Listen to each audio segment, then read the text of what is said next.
पंचमा मंदिर पंचमा गणेश मंदिर बहुत सर्वपुरातन मंदिर 600 वर्ष पुराना मंदिर गजपति राजा द्वारा प्रतिष्ठा करा लोक मान प्रबल भिड़ हेतु कौन प्रकार असुविधा भी होना सुरखुरु भाव में सुचारू रूप सब व्यवस्था होती श्रद्धा भिड़ बढ़ुं तो आमर अधिक जटल युवा बाहिनी एठार उपस्थित अच्छा श्रद्धा केमी ठीक भाव में दर्शन हो पार आर आसवा व्यवस्था को केमी शांतिपूर्ण भाव में हो पार। आज हूँ अग्रपूज्य गजानन पूजा उत्सव यही अवसर में गंजाम जिला रंगलंडा ब्लॉक अंतर्गत पंचमा ग्राम सिद्ध विनायक पीठ रही से सिद्ध विनायक पीठ में लक्ष लक्ष श्रद्धालु आसी गजानन दर्शन करेंगे केवल जे गंजाम नुहे जिला एवं राज्य बाहर भक्त मैंने स्व छुटिकी आसुंच गजानन पाखे मानसिक कामना करती एवं मानसिक पूर्ण होता है। यही अवसर में जो मंदिर कमिटी परिचालना समिति रही प्रत्येक गुरुत्वपूर्ण दायित्व नहीं हाथ को नहीं भक्त मैंने किभली आसवे श्रद्धार सहित से दर्शन करेंगे गाड़ी में दर्शन करेंगे किसी अघटन न घटो से सजाग रही मंदिर परिचालना कमिटी आम पाखे रही मंदिर परिचालना कमिटी सदस्य रही सहित आलोचना कौन कह आज्ञा आज हूँ अग्रपूज्य गजानन पूजा महोत्सव यही अवसर में पंचम पीठ में लक्षाधिक भक्त आसुंच गजानन दर्शन कर सान्निध्य लाभ कर मंदिर परिचालना कमिटी तरफ कौन सब व्यवस्था कर वक्रतुंड महाकाय सूर्यकोटि समप्रभा निर्विघ्नं कुरु देव सर्वकार्येषु सर्वदा।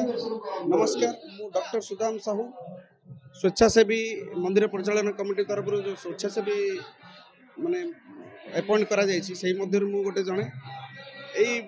माने दिन चतुर्थी दिन को लक्ष लक्ष भक्तंकर आशा थाए समागम हुए एठी जेहेतु पंचमा मंदिर पंचमा गणेश मंदिर बहुत सर्वपुरातन मंदिर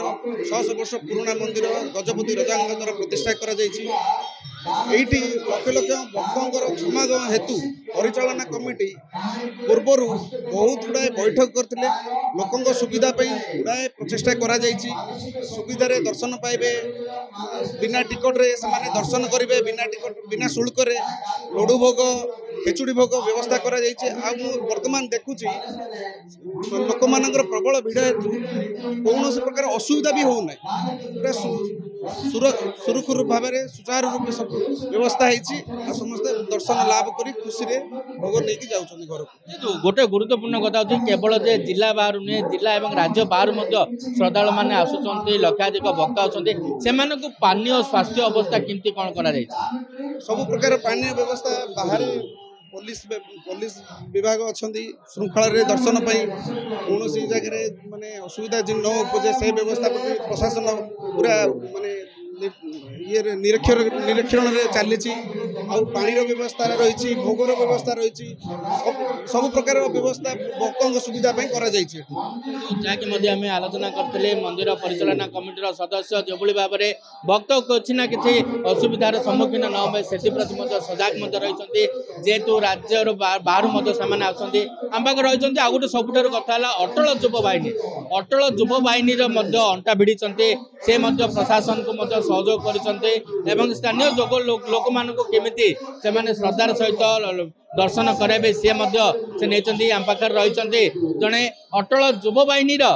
सदस्य रही सहित कौन कहे पंचमा पीठ में जो चली अग्रपूज्य गजानन पूजा महोत्सव अटल युव बाहिनी अंटा भिड़ी श्रद्धालु मानकर केमिति असुविधा न से दृष्टि रखते कौन कौन कार्य हाथ को नहीं मोट टोटाल कौन कि 300 अटल युव बाहिनी एठारे उपस्थित अच्छा टिल रंडा छक टू नहीं कि आमर पंचमा मंदिर टू नहीं कि टोटाल समस्त जानवाहन व्यवस्था सहित जदि कौन डिजेबल्ड आसमिति सुलभ भाव में दर्शन हो पार आउ सबू श्रद्धालु केमती शांतिपूर्ण भाव में दर्शन करेंगे प्रसाद सम्मान करेंगे शांतिपूर्ण भाव में कौन जिनसर असुविधा न होगापी श्रद्धालुंर सुविधा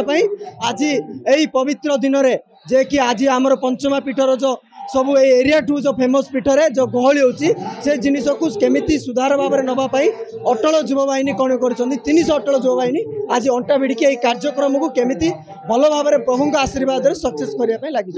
समय जी बढ़ुची भक्तों समागम से बढ़ुची धीरे धीरे भक्तों गहली हो दृष्टि रखी कौन सचेतना देखु आमर जमती कि फॉर एग्जांपल एवं आमर जी श्रद्धा भिड़ बढ़ुं तो आमर अधिक अटल युवा बाहिनी एठार उपस्थित अच्छा श्रद्धा केमी ठीक भाव में दर्शन हो पार आर जावा आसवा व्यवस्था केमी शांतिपूर्ण भाव में हो पार जहाँकि आम आलोचना करुले अटल युव बाहिनी अंटा भिड़ी विभिन्न प्रकार कार्य हाथ को नहीं जदि आम देखा ये स्पष्ट भाव में जना पड़ी समय जी आसो श्रद्धा से बढ़ी बढ़ी चलुचे देखो जो भाव में समय जी बढ़ुची श्रद्धा से आसुँच मंदिर दर्शन करमती सब व्यवस्था किसी असुविधा ना आज्ञा से प्रभु इच्छा गजानन बहुत भल भाव चलती समस्त मागणा प्रसाद व्यवस्था होती खेचड़ी भोग प्लस लड्डू भोग दीटा जाक मान करा बहुत सुविधा रे बोला स्वास्थ्य सेवा सब प्रकार सुविधा दि जाएगी पानीय जलर व्यवस्था करा जाएगी जहाँकि आम आलोचना करुले जेहेतु मंदिर परिचालना कमिटी एवं अटल युव बाहिनी पक्ष विभिन्न पदक्षेप नहीं जो भाव में वयस्क वृद्ध एवं दिव्यांग और विकलांग मानक स्वतंत्र व्यवस्था बिना मूल्य से मंदिर दर्शन कर बिना मूल्य से भोग पाँच भोग पाई मुक्त हस्तर मंदिर को दान करेंगे मुक्त हस्तर दान कर समय बढ़ी चलुची से समय सही अनुसार भक्तों समागम रोचे आउ दिन तमाम रही दिन तमाम केवल जे राज्य जिला नहीं राज्य बाहर भक्त मैंने आसुँच अग्रपूज्य गजानन आज जेहेतु पूजा उत्सव रही गजानन को दर्शन कर सानिध्य लाभ कर ब्रह्मपुर किरण कुमार मिश्र ओडिशा भास्कर।